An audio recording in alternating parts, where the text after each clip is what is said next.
Good morning বন্ধুরা, তোমরা সবাই কেমন আছো? আশা করি যে যেখানে আছো ভালো আছো, সুস্থ আছো। আমি এবং আমার পরিবারের সকলেই ভালো আছি।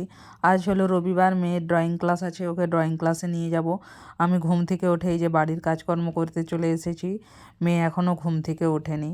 ওকে উঠিয়ে রেডি করব, তারপরে আমিও রেডি হব, তারপরে ওকে নিয়ে যাব। তার আগে আমি ঘরটা ঝাঁট দিয়ে দিচ্ছি, কারণ বাসি ঘরে তো আর ঘর থেকে যাওয়া যায় না। সেই জন্য ঝাঁটটা দিয়ে দিচ্ছি। আর এসে আমি, কারণ দেরি হয়ে যাবে, এসে আমি ঘরটা মুছে নেবো। এখন ওই জন্যে শুধু ঝাঁটটা দিয়ে দিচ্ছি। মেয়ে তো এখনও ওঠেনি বললাম। আর হচ্ছে যে এটা আমাদের ফ্রন্টের দিকটা বড় একটা দুয়ার আছে সেটা। তারপরে ঝাঁট টাঁট দেওয়ার পরে আমি একটু বাইরের দিকে চলে এলাম। আজকে ওয়েদারটা হালকা হালকা মেঘ ছিল, খুব যে পরিষ্কারভাবে রোদ উঠেছে তা নয়। আর সেটাই তোমাদের সাথে দেখাচ্ছি। তারপরে আমি ব্রাশ ট্রাশ হয়ে রেডি হয়ে এই যে বাইরে চলে এসেছি। দেখো গাড়িটাও বের করে নিয়েছি, গাড়িটা একটু মুছে নিচ্ছি। এই গাড়িটা আমার 1.5-2 বছর মতন হয়ে গেল বন্ধুরা। 24 সালের পুজোতে নিয়েছিলাম। আর গাড়িটা একটু মুছে নিচ্ছে আর কি। আর মেয়েকেও ওইদিকে রেডি করে দিয়েছি। আর মেয়েও চলে আসবে বেরিয়ে। তারপরে আর মা মেয়েতে চলে যাব ড্রয়িং ক্লাসে। এই দেখো বলতে বলতে মেয়েও চলে এসছে, ও নিজে জুতোটা পরে চলে এলো আর তোমাদেরকে একটু টাটা করছে। তারপরে দেখো বন্ধুরা, ড্রয়িং ক্লাসে যাওয়ার সময় যে আমাদের বালিচক রেলগেট, এখানে গেট পড়ে গিয়েছিল।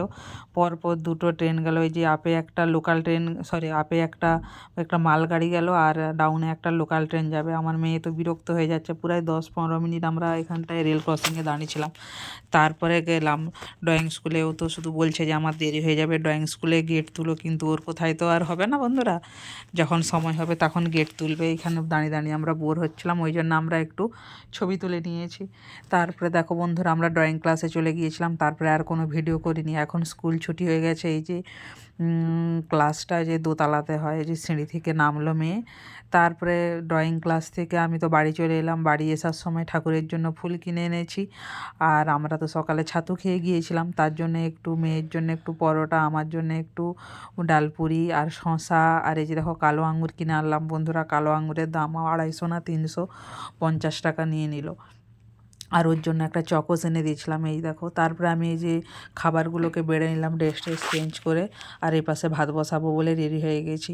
আর এখানে দেখো কালকে ওই যে মহোৎসবে গিয়েছিলাম, শাড়ি আর স্কুলের শাড়িটা ছিল, তারই মধ্যে আমি ধুয়ে মেলে দিয়েছি। তারপরে এই সব কাজ করতে করতে এবারে আমি রান্নার দিকে চলে এলাম। আজকে তো আমাদের চিকেন হবে, কারণ এই চিকেনটা শুক্রবার এনেছিলাম।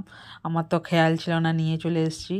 তারপরে আমাদের শনিবার দিন মহোৎসবের খাওয়া ছিল, এবারে সেই জন্য। আর মাংসটা তখন রান্না করিনি, মানে পরিষ্কার করে ফ্রিজে রেখে দিয়েছিলাম, সেটাই আজকে রান্না করছি। ওই জন্য মাংসটা আর পরিষ্কার করতে হয়নি, পরিষ্কারই করা ছিল। শুধু এসে আমি খাওয়া দাওয়া করে মশলা টশলা রেডি করলাম, দিয়ে যে মাংসটা করতে চলে এলাম। আর এখানে যে মাংসটা কষিয়ে নিচ্ছি। আর আমার ভাত ওইদিকে হয়ে গিয়েছে, আলুও ভেজে রেখে দিয়েছি। আর এইদিকে দেখো এই যে মাংসের ঝোলও দিয়ে দিয়েছি, মাংসটা হয়েও গিয়েছে। তারপরে মেয়েকে তো তেল টেল মাখিয়ে স্নান করে দিয়েছি। ও একটু তোমাদের কাছে এসে একটু ভঙ্গি করছে। তারপরে ও আজকে পুজো করেছে। আমি বলেছি ফুল কিনে এনেছি, তুমি আজকে পুজো করে দাও। তারপরে পুজো টুজো করে দিয়েছে। আমি তার মধ্যে স্নান করতে চলে গিয়েছিলাম। স্নান টান করে এসেছি। তারপরে দেখো ঠাকুরের মন্দিরটা একটু দেখাচ্ছি। এই মন্দিরটা বছর 1.5 হলো আমি কিনেছি। আগে আমাদের দেয়ালে একটা তাকের মতন করা ছিল, সেখানে ঠাকুর থাকতো। তারপরে আমার হাজব্যান্ড আমরা দুজনে মিলে গিয়ে এই ঠাকুরের মন্দিরটাকে কিনে এনেছি। তারপর এখানে লাইটিং টাইটিং সব আমার হাজব্যান্ড করে দিয়েছে। আর আমি তো রামকৃষ্ণ ঠাকুরের দীক্ষিত, ওই জন্য আমার গুরুদেবের ছবিও আছে। আর এই মা তারাটা, এটা তারাপীঠের ছবি, ঠিক আছে। আর দেখো এই যে লক্ষ্মী ঠাকুরের ঘট টট সব আছে। এরপরে আমরা খাওয়া দাওয়া করে দুপুরে তো ঘুমিয়ে গিয়েছিলাম, ঘুম থেকে উঠে সোজা চলে এলাম সন্ধ্যেতে রান্নাঘরে। রান্নাঘরে তো এবারে দুধ গরম, রুটি ভাত এইসব করতে হবে। দুপুরের মাংস আছে, আমি দুপুরে মাংস খাবো না, মেয়ে খাবে। আমি আলু ভাতে দুধ দিয়ে ভাত খাবো। আর এই যে দুধটাকে ছেঁকে গরম করতে বসিয়ে দিলাম।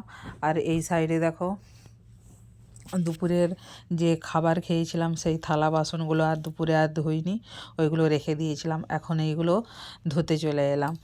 আর এই যে এখানে দেখতে পাচ্ছ যে থালাটা, গোল গোল থালাটা, ওই থালাটা আমার মেয়ের থালা। আমার মেয়ে এখনও নিজে হাতে ভাত খায় না। মুড়ি, বিস্কুট, ম্যাগি ট্যাগি এইসব খেয়ে নেয়, কিন্তু ভাত এখনও নিজে হাতে খায় না। ওকে তো খাই দিতে হয়, সেই জন্য ওর পাপা বলেছিল যে ওর জন্য যদি একটা আলাদা থালা থাকে ও তাহলে খাবে। কিন্তু ঘোড়ার ডিম বন্ধুরা, ও খায় না কিছু না, আমাকেই ওকে এখনও খাইয়ে দিতে হয়। আর ওইটাই ওর থালা। আর ও আমার হাজব্যান্ড যেখানে ডিউটি করে ওখানেও তো এরকমই থালা থাকে, সেই জন্য এনে দিয়েছিল। এপাশে আমার কাজ করতে করতে দেখো বন্ধুরা, দুধটাও ফুটে গিয়েছে, ভাতও বসিয়ে দিয়েছি, হাফ ফুট হয়ে গেছে, আর আটাটাকে মেখে রেখে দিয়েছি। এরপরে আমি রুটি করে নেব। তারপরে দেখো এইদিকে বলতে বলতে মেয়ে এসেছে, মেয়ে বলছে মামাম দুধ দাও, দুধ দিয়ে আমি চকোস খাবো। ওকে করে দিলাম, আর তারপরে রুটি রুটি হয়ে গিয়েছিল, তারপরে যে চা বিস্কুট করে এনে আমরা আজকে খেলাম।